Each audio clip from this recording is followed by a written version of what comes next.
ذلك بأن الله هو الحق وأنه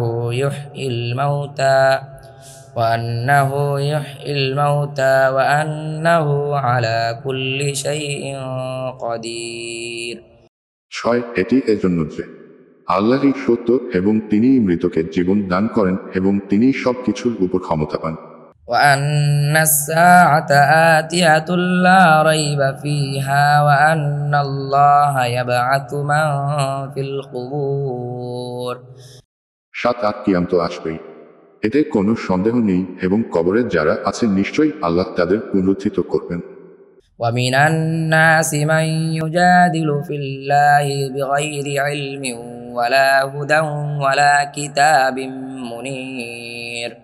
আর মানুষের মধ্যে কতক আল্লাহ সম্পর্কে বিতর্ক করে কোনো জ্ঞান ছাড়া, কোনো হিদায়াত ছাড়া এবং দীপ্তিমান কিতাব ছাড়া। ثاني عطفه ليضل عن سبيل الله له في الدنيا خزي ونذيقه يوم القيامة عذاب الحريق। 9 সেকেন্ড বিতর্ক করে খার বাকি মানুষকে আল্লাহর পথ থেকে ভ্রষ্ট করার উদ্দেশ্যে তার জন্য রয়েছে দুনিয়াতে লাঞ্ছনা এবং কিয়ামতের দিন আমি তাকে দহন যন্ত্রণা আস্বাদন করাবো।